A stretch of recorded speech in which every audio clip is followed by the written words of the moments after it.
మహోన్నతుడవు మహాగణుడవైన మా ప్రియ పరలోకపు తండ్రి, మీ పరిశుద్ధ నామమునకు లెక్కలేనన్ని స్తుతులు స్తోత్రములు నాయన.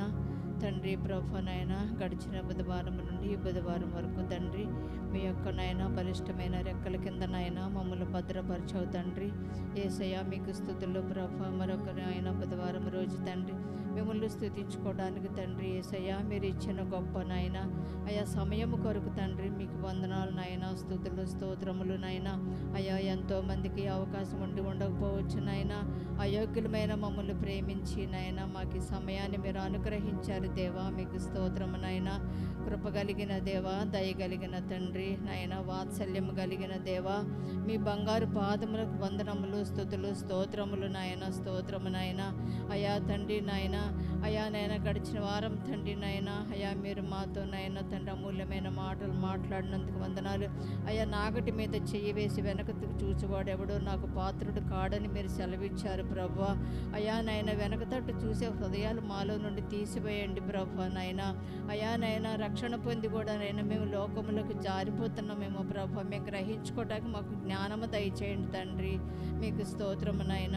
అయా దేమావలే ప్రభా నాయన లోకాన్ని స్నేహించకుండా ప్రభా, అయా లోకాసులకు లోను కాకుండా తండ్రి నాయన అయా ఆత్మీయ మేలుల కొరకు మేము ఆరాటపడే వారంగా మమ్మల్ని సిద్ధపరచండి తండ్రి. మీకు స్తోత్రము నాయన. అయా ఈ లోకములోనికి నాయన జారిపోయి నాయన మీకు విరోధులము కాకుండా తండ్రి నాయన అయా మీకు ప్రియమైన బిడ్డల వల్ల మేము ఉండాలంటే ప్రభు నాయన అయా నాయన తండ్రి ఆత్మలో ఎదుగుదల కలిగి నాయన తండ్రి విశ్వాసం అంత స్థిరంగా ఉండడానికి మీ కృప దయచేయండి తండ్రి. మీకు స్తోత్రము నాయన. మీకు అనుదృష్టి మా మీద ఉంచండి ప్రభు. మీ వాక్యం ద్వారా మాతో మాట్లాడండి ప్రభు నాయన. ఈ వారం మీరు ఏం మాట్లాడనన్నారో తండ్రి మా హృదయాలు తెరవండి ప్రభు. మీకు స్తోత్రము నాయన. అయ్యా మీరు మాట్లాడే ప్రతి మాట మేము అంగీకరించడానికి హృదయంలో భద్రపరచుకోవడానికి సహాయం దయచేయండి తండ్రి. యేసయ్యా నాయన లోకాసులు కానీ లోక సంబంధమైన ఆలోచనలు కానీ మా హృదయానికి రాకుండా ప్రభు నాయన వాక్యం మీద గురి నిలిపి ప్రభు శ్రద్ధగా ఆలకించడానికి మీ కృప దయచేయండి ప్రభు. మీకు వందనాలు. దైవజనులతో మీ స్వాధీనములు ఉంచుకొని ప్రభా నాయన మీ నోటికి ఆయన బోరగా వాడుకుంటూ అయ్యా ఆయన నోటి ద్వారా వచ్చే ప్రతి మాటను నాయన మేము మా హృదయంలో భద్రపరచుకోవడానికి సహాయం దయచేయండి ప్రభా. మీ వాక్యమునకు లోబడే మనసు దయచేయండి ప్రభా నాయన. మీ మాట ప్రకారం మేము నడుచుకోవడానికి సహాయం దయచేయండి ప్రభా. మీకు వందనాలు ప్రభా. అయ్యా మీ వాక్యమునైనా తండ్రి నాయన మమ్మల్ని బ్రతికిస్తుంది కనుక తండ్రి వాక్యం పట్ల ఆసక్తి కలిగిన ఆయన వాక్యమును ప్రాణప్రదంగా ఎంచుకొని తండ్రి అయ్యా నాయన తండ్రి వాక్యంలో నాయన నిలిచి ఉండే కృప దయచేయమని ఈ చిన్న ప్రార్థన మీ పాదసనలో చేర్చుకొని ముద్ర వేయమని యేసు పరిశుద్ధ నామమును బట్టి బ్రతిమలాడి అడిగి పెట్టుకుంటున్నాము తండ్రి. ఆమేన్ ఆమేన్. దయతో కూర్చుందాం. యేసుక్రీస్తు నామములో మరొకసారి మీ అందరూ కూడా ప్రత్యేకమైన వందనాలు తెలియజేసుకుంటూ ఉన్నాను. పరిశుద్ధ గ్రంథం నుండి ఒక మాటని మనం చూద్దాం. కీర్తనల గ్రంథము 52వ కీర్తన 8వ వచనాన్ని ఒక్కసారి మనం చదువుకుందాం. నేనైతే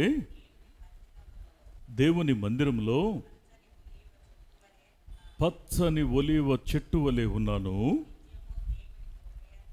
నిత్యము దేవుని కృపయందు నమ్మిక ఉంచుచున్నాను. కళ్ళు మూసుకొని చిన్న ప్రార్థన చేద్దాం. దయగలిగిన వాడా మహోన్నతుడా, మరొకసారి మీ సన్నిధిలో మా హృదయం తెరిచి మేము ప్రార్థిస్తూ ఉన్నాం. మా ప్రభు నీ వాక్యం ద్వారా మీరు మాతో మాట్లాడుతున్న ప్రతి మాటకై మీకు స్తోత్రాలు. ఏమిచ్చి నీకు రుణం చెల్లించుకోగలం ప్రభువా. అయా తననైన నీ వాక్యం మమ్మల్ని తాకుతున్న ప్రతిసారి, మీ వాక్యం మమ్మల్ని స్పృశిస్తున్న ప్రతిసారి కూడా దేవాతనైనా ఆశ్చర్యకరమైన పరివర్తన మా అంతరంగపు లోతుల్లో మీరు కలిగిస్తున్నారు. మీకు స్తోత్రాలు చెల్లిస్తున్నా. సహాయం చేయండి. ఈ వాక్యం నా కోసమే, ఈ వాక్యం మా కోసమే. దేవా మీరే కృప చూపించమని, కనికరించమని, ఈ మాటలో ఉన్న భావాన్ని మేము అర్థం చేసుకోవడానికి సహాయం చేయమని మీ పాదాలు పట్టుకుంటున్నాం. నీ మాటలు వివరించడానికి నేను తగిన వాడిని కాదు, నా జ్ఞానం చాలదు. నన్ను మీ సిలువ చాటును మరుగుపరిచి మీరు మాతో మాట్లాడమని దీవించమని నీ పాదాలు పట్టుకుంటూ యేసు నామములో ప్రార్థిస్తున్నాం మా పరమ తండ్రి. Amen amen amen. ఇక్కడ భక్తుడైనటువంటి దావీదు తన యొక్క అంతరంగపు లోతుల్లో ఉన్నటువంటి ఒక స్టేట్మెంట్ చెప్తున్నాడు. ఏమంటాడంటే, మళ్ళీ చదువుదాం 52వ కీర్తన 8వ వచనాన్ని మళ్ళీ మనం చూసినట్లయితే, నేనైతే దేవుని మందిరములో పచ్చని ఒలీవ చెట్టులో ఉన్నాను. మీరు గమనించండి, చెట్టు పచ్చదనం అనేది అది ఫలిస్తుంది అనడానికి నిదర్శనం. చెట్టు ఎండిపోయింది అంటే అది ప్రశ్నార్థకంగా ఉంటుంది. దాని కొమ్మలు ఆకులు అన్నీ వాడిపోయి మాడిపోయి చూడ్డానికి దయనీయ స్థితిలో కనిపించిందంటే దాని అర్థం ఏంటంటే అది చాలా సమస్యలో ఉంది అని అర్థం. కొన్నిసార్లు మోడుబారిన స్థితి అని అర్థం. ఆధ్యాత్మిక జీవితంలో కూడాను ఇక్కడ మనం దేవునిలో ఎలా ఉండాలని ఆశిస్తున్నామో, ఆకాంక్షిస్తున్నామో, ఇది అత్యధికమైనటువంటి అత్యంత ప్రధానమైనటువంటి ప్రశ్న. నువ్వు దేవునిలో ఎలా ఉండాలనుకుంటున్నావు, ఎలా ఉంటున్నావు? 2 మాటలు. దేవుడు నిన్ను ఎలా ఉండాలని కోరుతున్నాడు, నువ్వు ఎలా ఉంటున్నాం, ఇది 2వ మాట.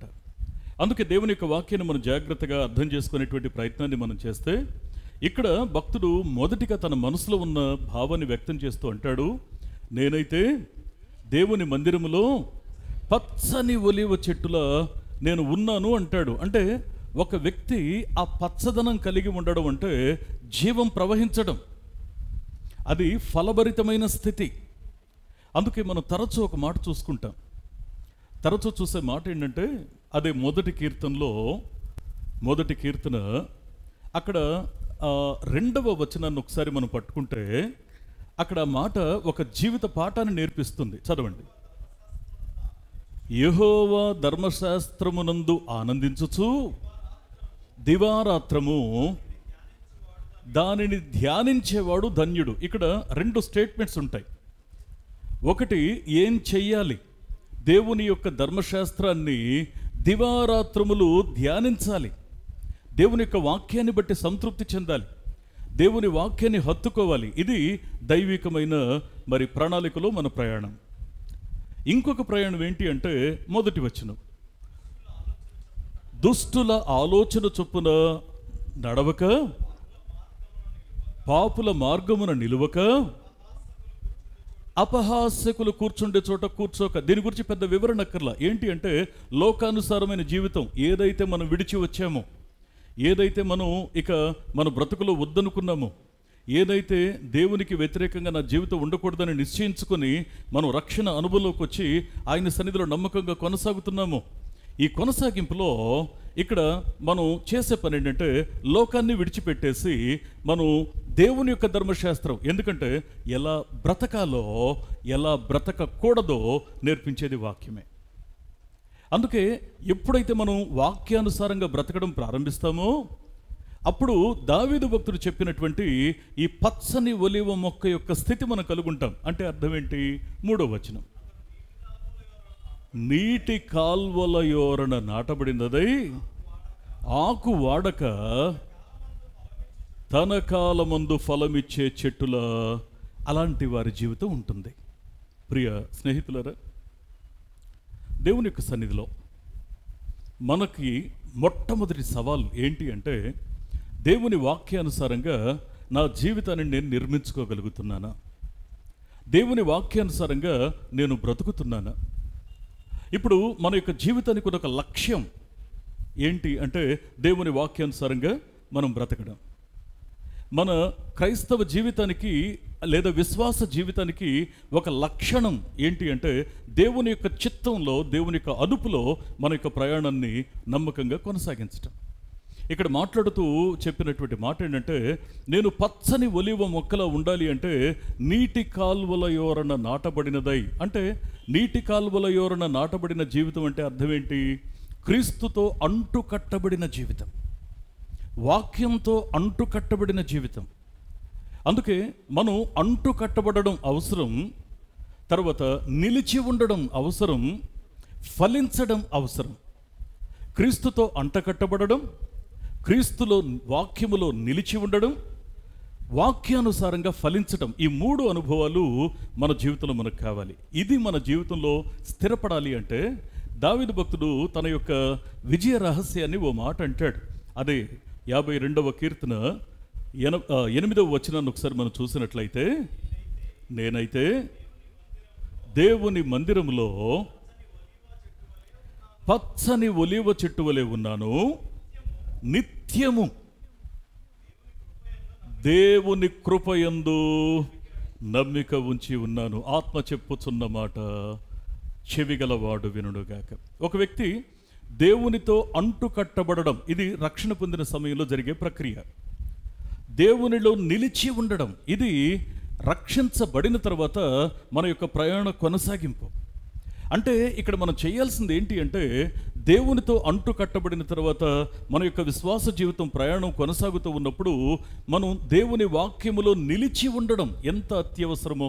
అందుకేగా యేసు ప్రభు వారు ఒక మాట చెప్పిన ఆ సంగతిని పదే పదే మనం జ్ఞాపకం చేసుకుంటాం.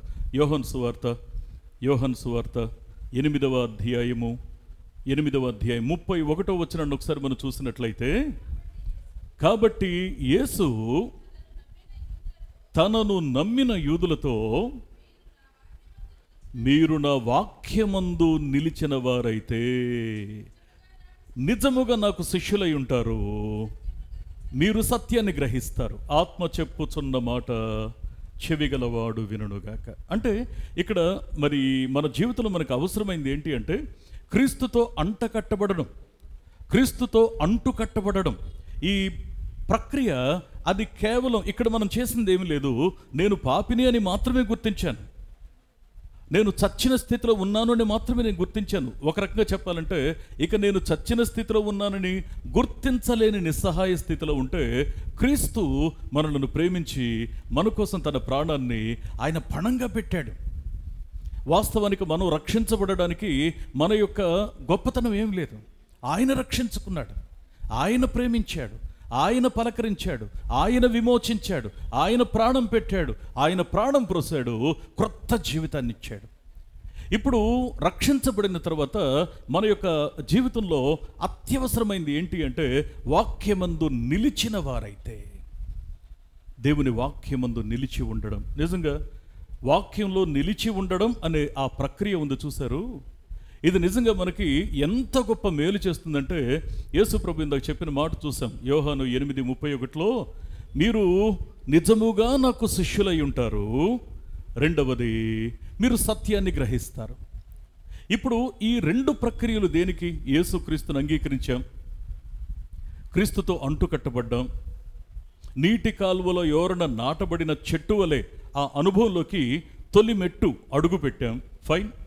ఇప్పుడు ఇక్కడి నుంచి మన ప్రయాణం ప్రారంభం అవుతూ ఉన్నప్పుడు ఇక తరువాతి దశ ఏంటి అంటే, వాక్యంలో నిలిచి ఉండడం. అంటే వాక్యాన్ని నమ్మాలి, వాక్యాన్ని అనుసరించాలి, వాక్యానుసారంగా బ్రతికి చూపించాలి.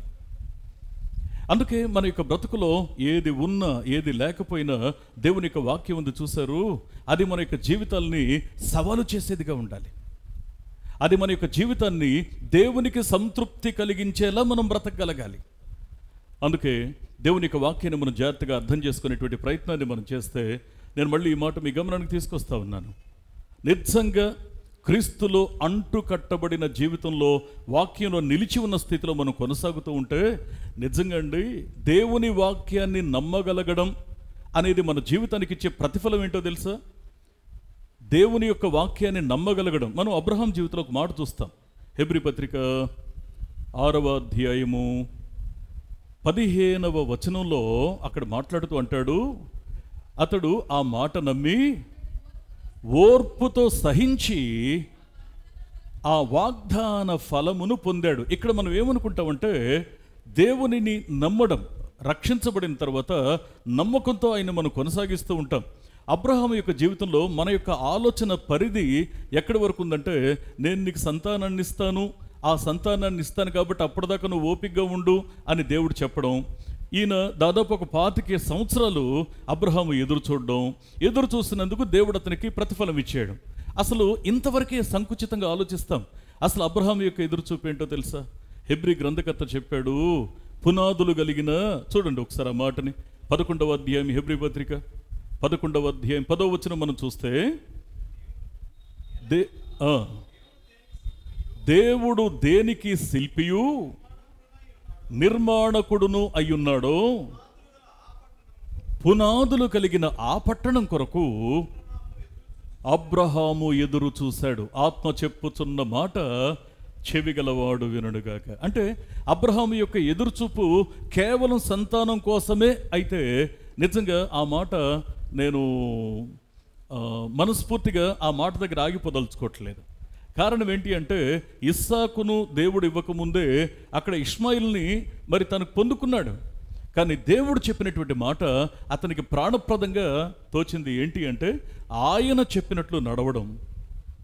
అసలు ఇంతకీ అబ్రహాము యొక్క ఎదురుచూపు ఏంటి అనంటే పునాదులు కలిగిన ఆ పట్టణం కోసం ఎదురు చూడడం. అంటే భౌతికంగా ఏం కలిగి ఉన్నా మీరు గమనించండి, ఒకవేళ ఇస్సాకును పొందుకోవడమే అబ్రహాము యొక్క లక్ష్యం అయితే అబ్రహామును మరి దేవుడు ఒక మాట నీ బిడ్డను నాకు ఇవ్వు అని అడిగినప్పుడు తాను పొందిన దాన్ని తిరిగి ఇవ్వడానికి ఏమాత్రమూ సంకోచించలేదు. అంటే దాని యొక్క అర్థం ఏంటంటే అబ్రహాము యొక్క ఎదురుచూపు కేవలం ఇస్సాకే అయితే నేను అడిగింది పొందుకున్నానుగా. దేవుడు ఇప్పుడు చెప్పిన స్టేట్మెంట్ ఇస్సాకుని ఇవ్వమని అంటున్న మాట నాకు కష్టంగా ఉందంటే ఒకవేళ దేవునికి దూరంగా ఉంటే ఇస్సాకు దక్కుతాడు. కానీ అతని యొక్క ఎదురుచూపు కేవలం ఇస్సాకు కాదు. అందుకే దైవికమైన మనస్సు, దైవికమైన ఆలోచన ఉంది చూశారు. ఇది ఖచ్చితంగా భౌతికమైన అంశాల కంటే ఎక్కువగా ఎదురు చూస్తుంది. భౌతికమైన అంశాల కంటే ఎక్కువగా ఎదురు చూసేది. అందుకే పౌలు అంటాడు, మీరు పైనున్న వాటిని వెతకండి. నీ ఆలోచన, నీ అన్వేషణ, నీ ఎదురుచూపు ఇవన్నీ కూడా మారిపోతాయి. ఎప్పుడైతే నీటి కాల్వల యోరణ నాటబడిన చెట్టుల నువ్వు నేను ఉంటామో, క్రీస్తుతో అంటు కట్టబడిన స్థితిలో ఎప్పుడైతే మనం ఉంటామో ఖచ్చితంగా జీవితంలో మనం ఏం నేర్చుకుంటామంటే కనికరం కలిగిన దేవుని యొక్క చేతుల చాటున ఒదిగి ఉన్న నువ్వు నేను భూమి మీద ఎంత వైభవం ఇచ్చినా దేవుని స్తుతిస్తాం, భూమి మీద మనకు ఏమీ లేకపోయినా దేవుని స్తుతిస్తాం. కానీ మన ఎదురుచూపు, మన నిరీక్షణ అది చల్లారదు ఆధ్యాత్మికంగా. అందుకే దావీదు భక్తుడు అంటాడు, నేను దేవునిలో పచ్చని ఒలివ ముక్కలా ఉన్నాను. ఏం తక్కువ దావీదుకి? తన జీవితంలో అన్నీ ఉన్నాయిగా. ఆయన మరి ప్రపంచంలో గుర్తింపు పొందినటువంటి ఓ చక్రవర్తిగా ఆయన ఉన్నాడుగా. మరి ఇటువంటి పరిస్థితుల్లో మరి ఇంకా దేవుని సన్నిధిలో అంత నమ్మకంగా ఉండడానికి గల కారణం ఏంటి? రాజ్యాన్ని పరిపాలించే రాజుగా, సింహాసనాన్ని కలిగి ఉన్నవానిగా మరి అంతకంటే ఇంకెక్కువ ఏం కావాలి?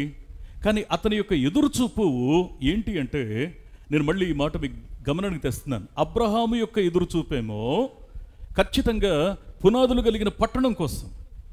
దావీదు భక్తుని యొక్క ఎదురుచూపు ఏంటి? దేనికోసం తన భక్తి, దేనికోసం తన నిరీక్షణ అంటే కీర్తనల గ్రంథం 27వ కీర్తన 4వ వచనం ఒకసారి మనం చూసినట్లయితే, యెహోవా యొద్ద ఒక్క వరమడిగి తిని దానిని నేను వెతుకుచున్నాను, యెహోవా ప్రసన్నతను చూచుటకును ఆయన ఆలయములో ధ్యానించుటకును నా జీవితకాలం అంతయు నేను యెహోవా మందిరములో నివసింపకోరుచున్నాను. ఆత్మ చెప్పుచున్న మాట చెవిగలవాడు వినుగాక. దేవుని యొక్క వాక్యం ఏం సెలవిస్తూ ఉందో తెలుసా అండి? దావీదు భక్తుని యొక్క గుండెల్లో ఉన్న కోరిక, సింహాసనం ఉంది, సైన్యం ఉంది, మరి ప్రభుత్వం చేసే అధికారం ఉంది, ప్రజలందరూ తనకు లోబడుతున్నారు, కావలసినంత సంపద ఉంది, అన్నీ ఉన్నా సరే అతని యొక్క అంతరంగంలో ఉన్న కోరిక ఏంటి అనంటే, నేను మళ్ళీ ఈ మాట మీ గమనానికి తెస్తున్నాను, యెహోవా ప్రసన్నతను చూడాలి, దేవుని ప్రసన్నతను చూడాలి. అంటే నేను మళ్ళీ ఈ మాట మీ గమనానికి తెస్తాను. దేవుని ప్రసన్నతను ఎప్పుడు చూస్తామో తెలుసా అండి?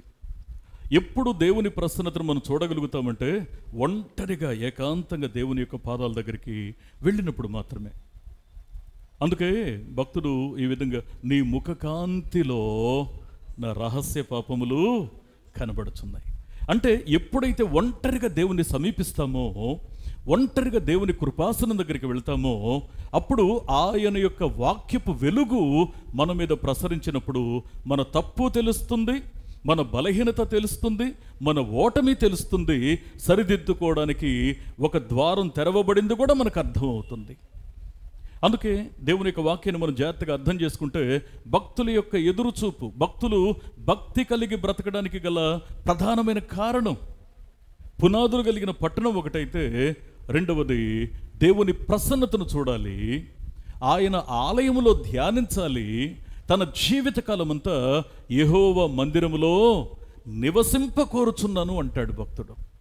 ప్రియ స్నేహితులారా, దేవుని వాక్యాన్ని మనం జాగ్రత్తగా అర్థం చేసుకునే ప్రయత్నాన్ని మనం చేస్తే, మనం రొటీన్ లైఫ్లో మనకున్న అవసరాలు ఉన్నాయి, సమస్యలు ఉన్నాయి, బాధలు ఉన్నాయి, వీటన్నిటితో కూడా మనం ప్రయాణం చేస్తున్నాం. ఇదంతా కూడా క్వైట్ కామన్. అబ్రహాంకి కుటుంబం ఉంది,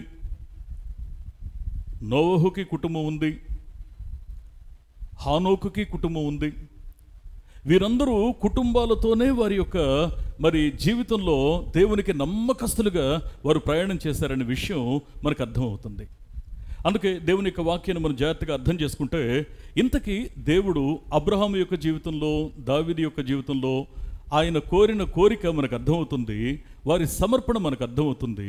ఇప్పుడు విశ్వాస జీవితంలో వారిని వెంబడిస్తూ వాక్యాన్ని అనుసరిస్తున్నటువంటి మన బ్రతుకులో మన పట్ల దేవుని చిత్తం ఏంటి, మనం ఏం చెయ్యాలని దేవుడు కోరుతున్నాడు, అసలు మన కర్తవ్యం ఏంటి? ద్వితీయోపదేశకాండము 6వ అధ్యాయము 5వ వచనాన్ని ఒకసారి మనం చూసుకున్నట్లయితే, నీ పూర్ణ హృదయముతోనూ, నీ పూర్ణ ఆత్మతోనూ, నీ పూర్ణ శక్తితోనూ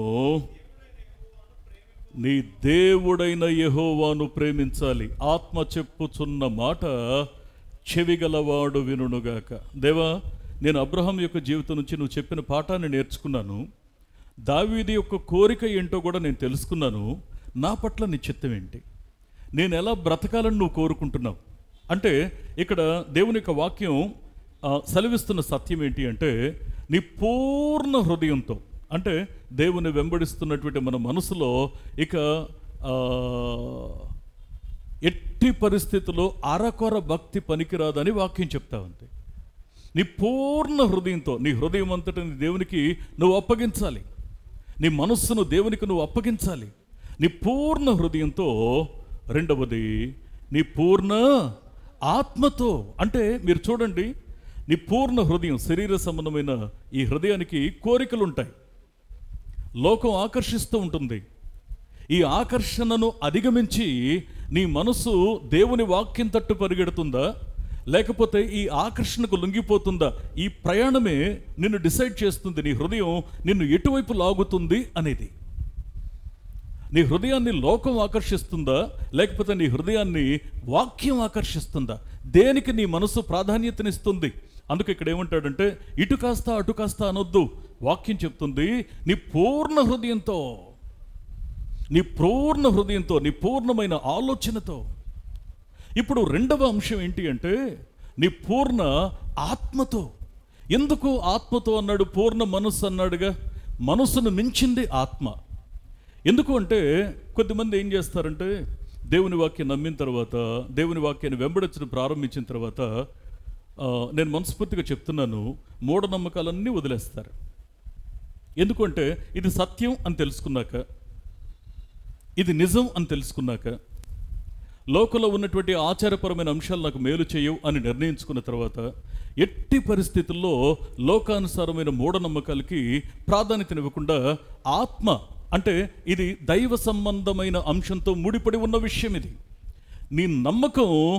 పిల్లోడు కింద పడిపోతే దిష్టి తీసి నేల మీద పోసి ఎడంకాలతో రుద్ది ఆ బొటన వేలుతో పైకి తీసుకొని అక్కడ 3 సార్లు ఉమ్మి వేసి ఆ ఉమ్మిని తీసి నువ్వు బిడ్డకి తలకి రాస్తూ ఉంటావు. నువ్వు కొన్నిసార్లు ఇప్పటికి నువ్వు అది చేస్తున్నావు. నేను వేదంతో ఒక మాట చెప్తున్నాను, ఇప్పటికీ కొద్దిమంది వారి యొక్క పిల్లల విషయంలో దిష్టి తీసేవాళ్ళు ఉన్నారు. ఇప్పటికీ కొద్దిమంది, నేను లోకస్తుల గురించి మాట్లాడడంలా, దేవుణ్ణి ఎరిగిన బిడ్డల విషయం మాట్లాడుతున్నాను. నేను దేవునితో సహవాసం కలిగి ఉన్నానని నమ్ముతున్న బిడ్డలతో మాట్లాడుతున్నాను. ఇప్పటికీ లోకానుసారంగా కొన్ని ఆలోచనలు మన పిల్లలకి అది వద్దు అంటాం పిల్లల్ని. ఎందుకు అంటే దిష్టి తగులుద్ది అంటాం. అంటే నీ ఆత్మ దేన్ని విశ్వసిస్తుంది? నీ ఆత్మ దేన్ని అంగీకరిస్తుంది? నీ ఆత్మ దేన్ని మరి గురిగా చేసుకుని బ్రతుకుతుంది? నీ పూర్ణ ఆత్మ ఎట్టి పరిస్థితుల్లో కాస్త లోకము కాస్త వాక్యము అనే భావన మొత్తాన్ని పాడు చేసేస్తుంది. నువ్వు పూర్ణ ఆత్మతో నువ్వు దేవుని వెంబడిస్తున్నప్పుడు లోకానుసారమైనటువంటి ఈ యొక్క ఆచారాలు నీ హృదయాన్ని గెలవనివ్వకూడదు, గెలవకూడదు. దేవుని వాక్యం చేత గెలవబడినటువంటి మనస్సును చూశారు. ఈ మనస్సు ఎలా ఉంటుందంటే నిజంగా పరిపూర్ణమైన ఆత్మతో నేను క్రీస్తుని తెలుసుకున్నాను, నేను క్రీస్తుని రక్షకునిగా అంగీకరించాను, నా మనస్సును నా జీవితాన్ని దేవుని యొక్క అదుపులో పెట్టాను, ఇక వాక్యానుసారంగా నేను నడిపించబడతాను. ఇది నేను దేవుని సన్నిధిలో నిర్ణయించుకుంది. ప్రియ స్నేహితులారా, నేను మళ్ళీ ఈ మాట మీ గమనానికి తీసుకొస్తున్నాను. దేవుని యొక్క వాక్యంలో ఇక్కడ పూర్ణ హృదయంతోనే కాదు, పూర్ణ ఆత్మతో కూడా నీ అంతరంగంలో ఇక అరమరికలు లేకుండా దేవుని వాక్యం ఎలా చెప్తే అలా నువ్వు నడవాలి. మూడవది ఇంకొక మాట ఏమంటాడంటే పూర్ణ శక్తితో. ఎందుకన్నాడు ఆ మాట? కొన్నిసార్లు శక్తికి మించినటువంటి సవాళ్ళు ఎదురవుతాయి. నీ శక్తికి మించిన సవాళ్ళు ఒకవేళ బ్రతుకులో ఎదురైనా సరే, క్రీస్తును కలిగి ఉన్న మన జీవితాలు ఉన్నాయే, అవి ఎలా ఉండాలి అంటే అవసరమైతే తాత్కాలికంగా నువ్వు నష్టపోవటానికైనా మానసికంగా సిద్ధపడి ఉండాలి. నువ్వు అంతకాలం కష్టపడి నువ్వు సంపాదించుకున్నది ఒకవేళ నీ చేతుల నుంచి జారిపోతుంది, ఇలా అయితే నీకు దీంట్లో భాగం లేదు అని ఒకవేళ మరి మనల్ని పోషించేవారు చెప్పినా సరే, దేవుని బట్టి ప్రపంచం యావత్తు ఆయన గుప్పిళ్ళు విప్పుతాడని ఎదురు చూస్తున్నటువంటి మనసుతో సర్వజీవులు ఆయన మీద ఆధారపడ్డట్టు నువ్వు నేను ఆధారపడగలగడం అధిగమించు. కొన్నిసార్లు పోరాడడానికి నిలబడు. కొన్నిసార్లు శక్తికి మించిన సవాళ్ళు ఎదురైతే దేవుని మీద ఆధారపడి వాక్యానుసారంగా దాన్ని విశ్వసించు, నడుం కట్టుకో, దేవుని యొక్క సన్నిధిలో పెనుగులాడు, ప్రార్థించు. నిన్ను నిలబెట్టగలిగిన వాడు ఆయనే, నిన్ను బలపరచగలిగిన వాడు ఆయనే, నిన్ను గెలిపించగలిగిన వాడు ఆయనే. ఆయన నీ పక్షంగా ఉండాలంటే నువ్వు ఆయన తట్టు తిరిగి ఆయన్ని హత్తుకొని నువ్వు ముందుకు సాగాలి. అందుకే ఇక్కడ భక్తుడు మాట్లాడుతున్న మాట ఏంటంటే, అయ్యా నీ పూర్ణ హృదయముతో, పూర్ణ ఆత్మతో, పూర్ణ శక్తితో నువ్వేం చేయాలి తెలుసా? దేవుణ్ణి ప్రేమించాలి అంటాడు. ఈ పూర్ణ హృదయంతో, పూర్ణ ఆత్మతో, పూర్ణ శక్తితో ఏం చేయాలి అంటే దేవుణ్ణి ప్రేమించాలి అంటాడు. దేవుని ప్రేమించటువంటి అర్థం ఏంటి? దేవుణ్ణి ప్రేమించటువంటి అర్థం ఏంటి? యోహాను సువార్త 14వ అధ్యాయము 15వ వచనాన్ని ఒక్కసారి మనం చూసినట్లయితే, మీరు నన్ను ప్రేమించిన ఎడల నా ఆజ్ఞలను గైకొంటారు. ఆత్మ చెప్పుచున్న మాట చెవిగలవాడు వినుడుగాక. అసలు దేవుణ్ణి ప్రేమించడం అంటే అర్థం ఏంటో మొదటి పాఠం ఏంటో తెలుసండి. దేవుని ఆజ్ఞను నువ్వు ఖచ్చితంగా అనుసరించాలి. నేను దేవుని ప్రేమిస్తున్నాను అని చెప్తున్నా నువ్వు నేను ఒకవేళ దేవునిని ప్రేమించే విషయంలో ఆయన ఆజ్ఞల్ని పరిపూర్ణంగా అనుసరించకపోతే నిజంగా దేవుణ్ణి ప్రశ్నిస్తున్నాం, లేకపోతే దేవుని ప్రేమిస్తున్నామా అనేదే ప్రశ్నార్థకంగా మారిపోతుంది. అందుకే నన్ను ప్రేమిస్తూ ఉంటే మీరు నా వాక్యాన్ని తప్పకుండా ఏం చేయాలట? ఖచ్చితంగా గైకొనాలి, వాక్యాన్ని జీవితంలో అనుసరించాలి. అందుకే నేను ఒక మాట మీ గమనానికి తీసుకొస్తాను. దేవుణ్ణి అంటే ప్రేమించడం అనేటువంటి మాట వాక్యాన్ని అనుసరించటం, ఇది మొదటి విషయం. దేవుని వాక్యాన్ని గైకొనడం నీ కష్టంలో కూడా, నీ శ్రమలో కూడా. ఇంతకు మించిన విషయం ఏంటో తెలుసా? నువ్వు ఒంటరిగా శోధించబడుతున్నప్పుడు, నువ్వు శోధనకు గురవుతున్నప్పుడు, కొన్నిసార్లు మాటలు, కొన్నిసార్లు ఆలోచనలు, కొన్నిసార్లు ఆశలు ఒకవేళ నిన్ను శోధిస్తున్నప్పుడు నువ్వు అక్కడ దాన్ని అధిగమించి నిలబడడానికి నువ్వు దేవుని ప్రేమిస్తున్నావని నీకు తెలియాలి. నువ్వు దేవుణ్ణి ప్రేమిస్తున్న వ్యక్తిగా నువ్వు నేను చేయాల్సింది ఏంటంటే ఆయన వాక్యానుసారంగా మనస్సును అదుపు చేసుకోవడానికి ఆయన చేతులకు నీ హృదయాన్ని అప్పగించాలి. రెండవది, దేవుని ప్రేమిస్తున్నామంటే మొదటి విషయం ఏంటి? ఆయన ఆజ్ఞల్ని గైకొనాలి. రెండవది ఇక్కడ ఈ మాట చెప్తూ అంటాడు ఒక మాటని, హబక్కు గ్రంథము 3వ అధ్యాయము ఇక్కడ 17-18 వచనాలు కూడా ఒకసారి మనం చూసినట్లయితే,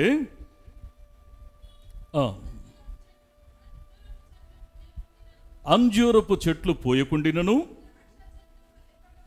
ద్రాక్ష చెట్లు ఫలింపకపోయినను, ఒలీవ చెట్లు కాపు లేక ఉండినను, చేనులోని పైరు పంటకు రాకపోయినను, గొర్రెలు దొడ్డిలో లేకపోయినను,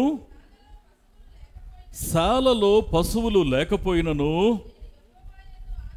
నేను యెహోవా యందు ఆనందించెదను, నా రక్షణకర్త అయిన నా దేవుని యందు నేను సంతోషించెదను. చప్పట్లు కొడుతూ దేవుని మహిమపరుద్దాము ఒకసారి. దేవుని యొక్క వాక్యం సెలవిస్తూ ఉన్నటువంటి సత్యం ఏంటో తెలుసా? ఒకటి, నువ్వు దేవుని ప్రేమిస్తున్నావంటే ఖచ్చితంగా వాక్యాన్ని గైకొనే వ్యక్తులుగా మనం ఉండాలి. ఒకవేళ ఎక్కడన్నా చిన్న చిన్న పొరపాట్లు జరిగితే మళ్ళీ దేవుని పాదాల దగ్గరికి వెళ్ళి మరి క్షమించమని అడిగి పశ్చాత్తాపడి మరలా దేవునితో సమాధానపడి తిరిగి ప్రయాణాన్ని నమ్మకంగా ప్రారంభించాలి. రెండవది ఏంటి అంటే, నువ్వు నేను దేవుని ప్రేమిస్తున్నావు అనడానికి నిదర్శనం నువ్వు నష్టంలో ఉన్నప్పుడు దేవుని ప్రేమించగలగాలి. చాలామంది ఏం చేస్తారంటే, నష్టంలో ఉన్నప్పుడు దేవుణ్ణి ప్రేమించే కంటే దేవుని ప్రశ్నిస్తారు, దేవుని మీద తిరుగుబాటు చేస్తారు, దేవుని సన్నిధిలో సణుగుతారు, దేవుని సన్నిధిలో ఒక రకమైన వ్యతిరేకతను వ్యక్తం చేస్తారు. అందుకే దేవుని యొక్క వాక్యాన్ని మనం జాగ్రత్తగా అర్థం చేసుకునే ప్రయత్నాన్ని మనం చేస్తే, నిజంగా దేవునిని ప్రేమించే మనస్సే నీకుంటే, మనకుంటే, మనం ఏం చేస్తామో తెలుసా అండి? కష్టకాలంలో కూడా ఒకవేళ ప్రపంచమంతా మనల్ని అపార్థం చేసుకొని ఉన్నా సరే, ప్రపంచమంతా వ్యతిరేకంగా ఉన్నా సరే, నాకు కలిగిన సంపదంతా కళ్ళ ముందు నేను పోగొట్టుకుంటున్నా సరే, నా దృష్టి, నా ధ్యాస దేవుని దగ్గరికి రావడం ద్వారా నేను భౌతికమైన ఆశీర్వాదాన్ని పొందడం కాదు, అవేవి నాకు లేకపోయినా సరే నా క్రీస్తును బట్టి నేను ఆనందిస్తాను. ప్రియ స్నేహితులరా, ఒకటి దేవునిని ప్రేమించడం. దేవా, అబ్రహాము దేనికోసం ఎదురు చూశాడో నువ్వు నాకు చెప్పావు. దావీదు భక్తుడు తన నిరీక్షణ ఏంటో తనకు చెప్పడాన్ని నాకు వివరించావు. నేనెలా బ్రతకాలను కోరుకుంటున్నావు అంటే, నన్ను ప్రేమించు అన్నాడు. ఆయన ప్రేమించడం అంటే అర్థం, మొదటి మాట ఆయన ఆజ్ఞల్ని గైకొనడం. రెండవది నష్టములో కూడా, లేమిలో కూడా దేవుని యందు సంతోషించటం, ఆనందించటం. లేమిలో కూడా నీ చెక్కు చెదరని చిరునవ్వు లోకానికి ఒక సందేశాన్ని పంపిస్తుంది. మూడవది, ఇంకో మాట మనం చూసినట్లయితే ఆదికాండము 17వ అధ్యాయము 1వ వచనాన్ని మనం చూసినట్లయితే అక్కడ ఒక అమూల్యమైన మాటని దేవుడు అబ్రహాంతో చెప్తాడు. చదువు నాన్న. అబ్రాము 99 ఏండ్లవాడైనప్పుడు యెహోవా అతనికి ప్రత్యక్షమై, నేను సర్వశక్తి కలిగిన దేవుడను, నా సన్నిధిలో నడుచుచు నిందారహితుడవై ఉండుము, ఆత్మ చెప్పుచున్న మాట చెవిగలవాడు వినుగాక. అంటే ఇక్కడ వాడుతున్న అమూల్యమైనటువంటి మాట ఏంటి అంటే, అబ్రహాముతో దేవుడు ఒక మాట చెప్పాడు. ఏంటి అంటే, నా సన్నిధిలో నడుచుచు నువ్వు నిందారహితంగా బ్రతుకు. దేవుణ్ణి అబ్రహాము ప్రేమించాడు, దేవుడు అబ్రహామును నమ్మాడు, దేవుడు అబ్రహాముని నిజంగా, నేను ఈ మాట మీ గమనానికి తీసుకొస్తున్నాను, ఎంతగా మరి తన విషయంలో తృప్తి చెందాడు అంటే, అబ్రహాము యొక్క జీవితాన్ని ఇప్పటి వరకు మోరల్గానే మన కళ్ళ ముందు ఉంచాడు.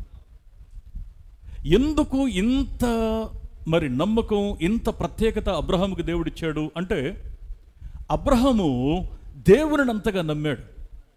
అతని యొక్క నమ్మకం యొక్క నాణ్యత ఏంటి అంటే, అది నీతిగా పరిగణించబడింది. అబ్రహాము యొక్క నమ్మకాన్ని వడగట్టి తీస్తే అర్థమైంది ఏంటి అంటే, దాంట్లో ఏ మలినం లేదు, లేకపోతే ఏ చెత్త లేదు. తీవ్ర వడగట్టిన తర్వాత వచ్చిన మెటీరియల్ ఏంటంటే నీతి, దేవుని నీతి అతని గుండెల్లో ఉన్నట్టు కనబడింది. అందుకే వాక్యానుసారంగా ఇక్కడ మనం గమనిస్తే, మనం దేవుని యొక్క సన్నిధిలో ఆయన్ని ప్రేమించే వారిగా బ్రతకడం అంటే మూడవ అంశం నిందారహితంగా జీవించటం. ఏమండి, నిందారహితంగా బ్రతకడం అంటే అర్థం ఏంటి? నిందారహితంగా జీవించటం అంటే అర్థం ఏంటి? రెండవ కొరింథీ పత్రిక 7వ అధ్యాయము అక్కడ మొదటి వచనాన్ని ఒకసారి మనం చూసినట్లయితే, ప్రియులారా, మనకు ఈ వాగ్దానములు ఉన్నవి గనుక దేవుని భయముతో పరిశుద్ధతను సంపూర్తి చేసుకొనుచు శరీరానికి ఆత్మకును కలిగిన సమస్త కల్మషము నుండి మనలను పవిత్రులనుగా చేసుకొందము. 2 విషయాలు మాట్లాడాడు. వాగ్దానం ఉంది, దేవుడు ప్రేమించాడు, వాగ్దానాన్ని బట్టి క్రీస్తుతో అంటుకట్టబడ్డాం, మంచి విషయం ఇది. ఇప్పుడు భూమి మీద బ్రతుకుతున్నప్పుడు నిందారహితంగా బ్రతకడం అంటే అర్థం ఏంటి? లోకం ఎప్పుడు నిందిస్తుందంటే శారీరకమైన అపవిత్ర కలిగినప్పుడు ఈ అపవిత్రతని లోకం గుర్తిస్తుంది. ఇదిగో వాని జీవితంలో ఇట్లా ఉన్నాడు, అతని జీవితంలో ఈ వ్యసనం ఉంది, ఈ బలహీనత ఉంది, ఈ తప్పు ఉంది, ఇతడు భక్తి అంటే ఎట్లా కుదురుతుంది అని లోకం నిందించడానికి శరీర సంబంధమైన బలహీనతలు కారణమైతే, ఇప్పుడు లోకానికి తెలియని ఒక విషయం, ఆత్మలో ఉన్న విషయం దేవుడు మాత్రమే చూడగలిగేది. నీ అంతరాత్మ ఎంత శుద్ధిగా ఉంచుకుంటున్నావు. శారీరకంగా మనం తప్పు చేయకపోవచ్చు, పొరపాటు చేయకపోవచ్చు, అంతరంగంలో ఆ మలినమైన ఆలోచనలతోనే పెనవేసుకొని బ్రతికే ఆ యొక్క రోత జీవితాన్ని నిజంగా దేవుడు ఏమంటాడంటే పౌలు భక్తుని ద్వారా, కడిగి వేసుకో. శరీరానికి ఆత్మకు కలిగినటువంటి ఆ కల్మషం అంతటిని కూడా నువ్వు కడిగి వేసుకో. అంటే నీ ఆత్మను చూస్తున్న దేవునికి అది శుద్ధిగా ఉండాలి, నీ శరీరాన్ని చూస్తున్న వ్యక్తిత్వాన్ని, మార్పును చూస్తున్న లోకానికి కూడా అది పరిశుద్ధంగా కనిపించాలి. నేను అందుకే ఈ మాట మీ గమనానికి తెస్తా ఉన్నాను. నిందారహితంగా నువ్వు జీవించడానికి ప్రయత్నించాలి. అందుకే పౌలు భక్తుడు అంత భక్తి జీవితాన్ని జీవించినప్పటికీ కూడా తను ఏమంటాడంటే, చూడండి, మొదటి తెస్సలోనిక పత్రిక 2వ అధ్యాయము 10వ వచనాన్ని ఒకసారి మనం చూస్తే, 10, నేను విశ్వాసులైన మీ ఎదుట ఎంత భక్తిగాను నీతిగాను అనింద్యముగాను ప్రవర్తించితిమో దానికి మీరు సాక్షులు, దేవుడును సాక్షి. ఆత్మ చెప్పుచున్న మాట చెవిగలవాడు వినుగాక. అందుకే భక్తి మెట్టు ఎలా ఉండాలి అనేది పౌలు కేవలం బోధించలా, బ్రతికి చూపించాడు. క్రైస్తవుని యొక్క జీవితంలో చెప్పువారు మాత్రమే ఉంటే దానివల్ల పెద్ద ప్రయోజనం లేదు. కానీ వ్యక్తిగతంగా నువ్వు మేలు పొందాలి అంటే దాన్ని అనుభవించి చూపించే ఆ వ్యక్తిత్వం కావాలి, భక్తి తత్వం కావాలి. అందుకే దేవుని వాక్యాన్ని మనం జాగ్రత్తగా అర్థం చేసుకునే ప్రయత్నాన్ని మనం చేస్తే, విశ్వాసులైన మీ ఎదుట మేము ఎంత భక్తిగాను నీతిగాను అనింద్యముగాను మేము బ్రతికామో దానికి మీరు సాక్షులు, దేవుడును సాక్షి అంటాడు. అనింద్యంగా బ్రతకడం అంటే అర్థం ఏంటంటే మనుషులు నిందించడానికి వీలు లేకుండా. అబద్ధాలు వస్తాయండి, కొన్నిసార్లు మనస్పర్ధలు వస్తాయి, కొన్నిసార్లు అనుకోకుండానే లేనిపోయిన విషయాలు మనసుల్ని పరస్పరం గాయం చేస్తాయి. అది వాస్తవం కావచ్చు, కాకపోవచ్చు. తమిళ్లో ఒక సామెత ఉంది, కన్నాల్ పార్పదం పోయి కాదాల్ కేట్పదం పోయి తీర విసారిప్పదే మెయ్ అంటాడు. అంటే కొన్నిసార్లు నువ్వు కంటితో చూసేది కూడా తప్పే, అబద్ధమే కావచ్చు. ఒకవేళ నువ్వు చెవులారా విన్నది కూడా నువ్వు ఎక్కడో సగం నుంచి వినుంటావు. నువ్వు చెవులారా విన్నది కూడా అది అబద్ధం కావచ్చు. తీర విసారిప్పదేమే అంటే దాని అర్థం దాన్ని జాగ్రత్తగా విచారించి చూడడమే కరెక్ట్ అయిన సత్యాన్ని వెలికి తీసే పద్ధతి. అందుకే కొన్నిటిని పూర్తిగా అర్థం చేసుకోకుండా అపార్థం చేసుకోవడం అనేది అది మానవుని యొక్క బలహీనత. అందుకే ఇక్కడ జాగ్రత్తగా వాక్యాన్ని అర్థం చేసుకునే ప్రయత్నాన్ని మనం చేస్తే, కొన్నిసార్లు లోకం మన మీద నింద విసిరినా సరే నిందకు భయపడొద్దని దేవుడు అంటాడు. కానీ లోకం నుంచి అకారణంగా నీ మీద పడే నిందకు నువ్వు భయపడొద్దు. కానీ నీ బ్రతుకెట్లా ఉండాలో తెలుసా? నిందించడానికి వీలు లేనంత రీతిగా అది కట్టుదిట్టంగా, పవిత్రంగా, పరిశుద్ధంగా, అది అనింద్యంగా అది నీ బ్రతుకు ఉండాలని వాక్యం కోరుతా ఉంది. అందుకే ఇక్కడ అబ్రహాం యొక్క జీవితం, దావీదు యొక్క జీవితాన్ని మనం చూసాం.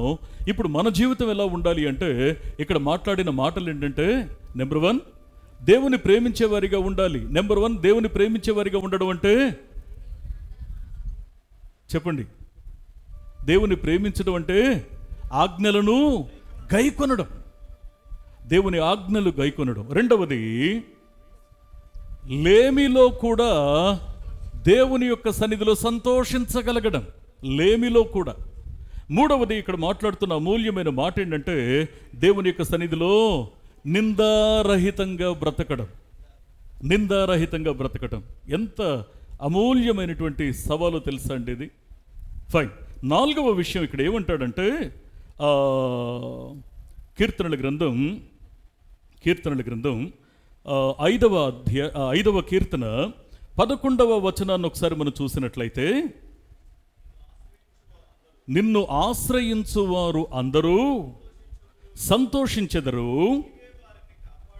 నీవే వారిని కాపాడుదువు గనుక వారు నిత్యము ఆనందధ్వని చేస్తారు. అంటే నిజంగా ఇక్కడ దేవుని వాక్యాన్ని మనం గమనిస్తే, 4వది మన బ్రతుకులో ఏముండాలని దేవుడు కోరుతున్నాడు అంటే ఆయనను ఆశ్రయించే వారిగా మనం ఉండాలని ప్రభు కోరుకుంటున్నాడు. ఆయన్ని ఆశ్రయించేవారిగా ప్రతి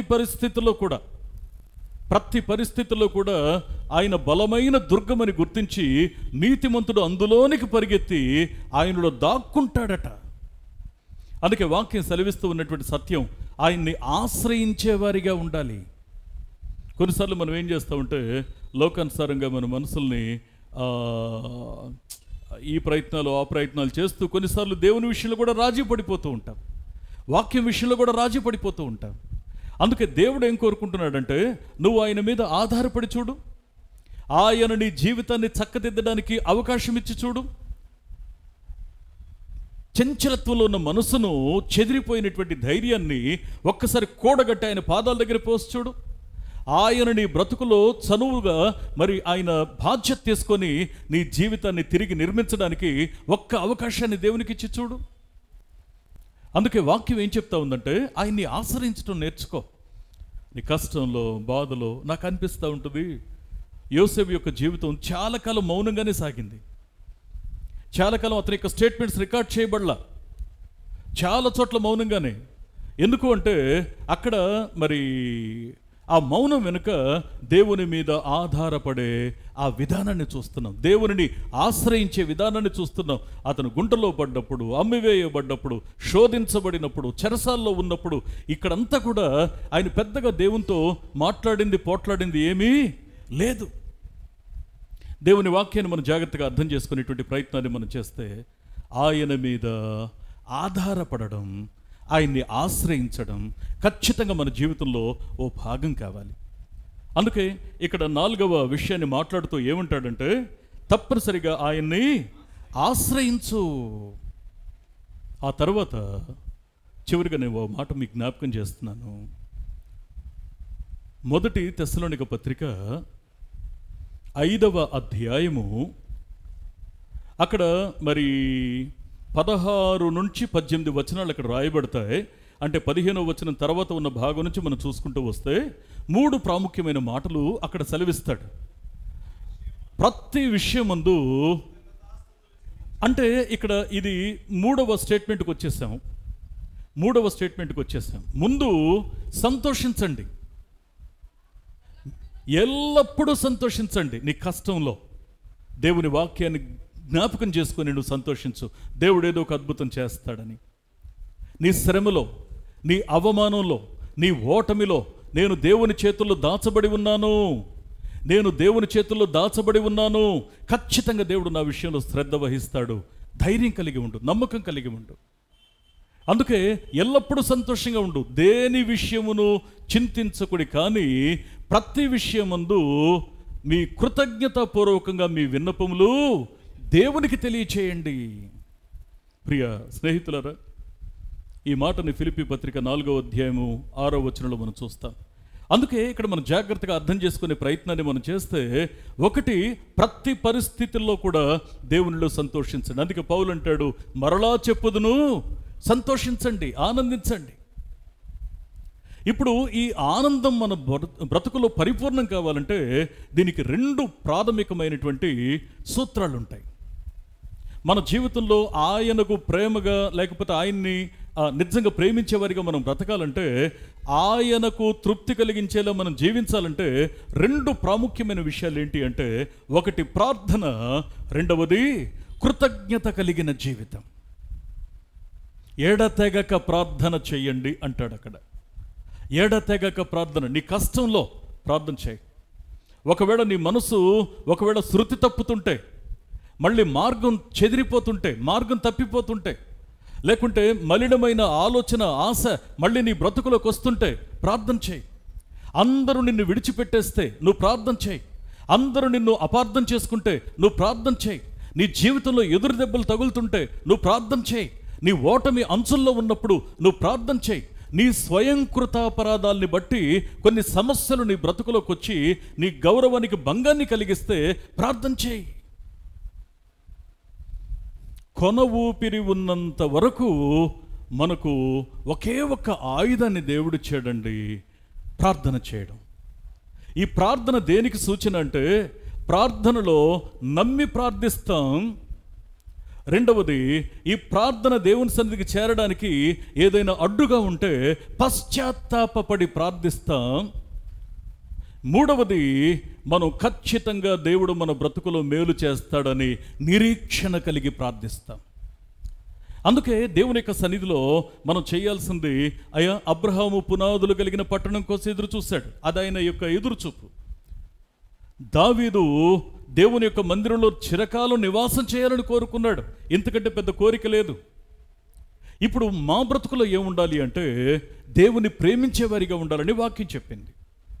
ఇప్పుడు దేవుని ప్రేమించేవారిగా ఉండాలని దేవుడు చెప్తున్నాడు, పరిశుద్ధాత్ముడు చెప్తున్నాడు. అంటే దీని యొక్క అర్థం, దేవునిని ప్రేమించడం అంటే ఇక్కడ మనం కొన్ని భావాలు చూసాం. నెంబర్ 1, ఆజ్ఞల్ని గైకొనే వారిగా ఉండడం. నెంబర్ 2, లేమిలో కూడా ఆయన్ని ఆశ్రయించడం. మూడవది,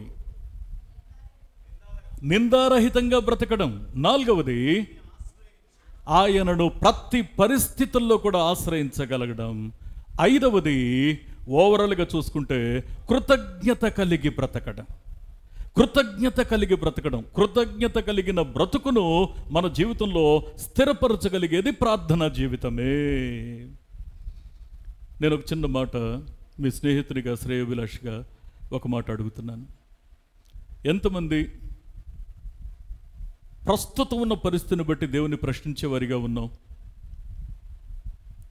రెండో ప్రశ్న, ఎంతమంది భవిష్యత్తులో జరగబోయే పరిస్థితులను బట్టి కలవరపడుతూ ఉన్నాం? మూడవ ప్రశ్న, ఎంతమంది దేవుడు గతంలో మనకు చేసిన మేలును బట్టి కృతజ్ఞత కలిగి ఉన్నాం? ఎప్పుడైతే కృతజ్ఞత కలిగి ఉంటామో, కష్టకాలంలో కూడా దేవుడు చేసిన మేలును జ్ఞాపకం చేసుకుంటూ కృతజ్ఞత కలిగి ఉంటామో, అక్కడ నెక్స్ట్ ఏం జరుగుతుందో తెలుసా అండి? ఆల్రెడీ కళ్ళ ముందు రెడీగా ఇంకో సమస్య ఉంది. ఈ సమస్యను నువ్వు దాటుకుంటూ ముందుకెళ్ళిన తర్వాత ఏం జరుగుతుందంటే, ఇప్పటిదాకా నీ కష్టంలో కూడా దేవుని స్తుతిస్తూ ఉన్నావు. లోకం అంటుంది, నీకేం బుద్ధి లేదా, జ్ఞానం లేదా, అసలేంటి నువ్వు నిమ్మకు నీరెత్తినట్లుంటున్నావు, ఇన్ని సమస్యలు ఉన్నప్పుడు స్తోత్రం స్తోత్రం అంటావేంటి అంటే, స్తుతించడం ఒకటే నేర్చుకున్నాను, స్తుతిస్తూ సమస్యలో ముందుకు ప్రయాణం చేస్తాను, నాకు తెలుసు నేను సమస్యలో ఉన్నానని. ఆ సమస్య కంటే ఎక్కువగా దేవుడు నన్ను హత్తుకొని ఉన్నాడని నమ్ముతున్నాను. అందుకే ఈ సమస్య గుండా ప్రయాణం చేసిన తర్వాత నెక్స్ట్ నా మజిలీ, నేను ఈ సమస్యను దాటిన తర్వాత మళ్ళీ ఏం చేస్తానో తెలుసా? అక్కడ మళ్ళీ దేవుడు చేసిన మేలు విషయంలో మళ్ళీ స్తుతించడం మొదలు పెడతాను.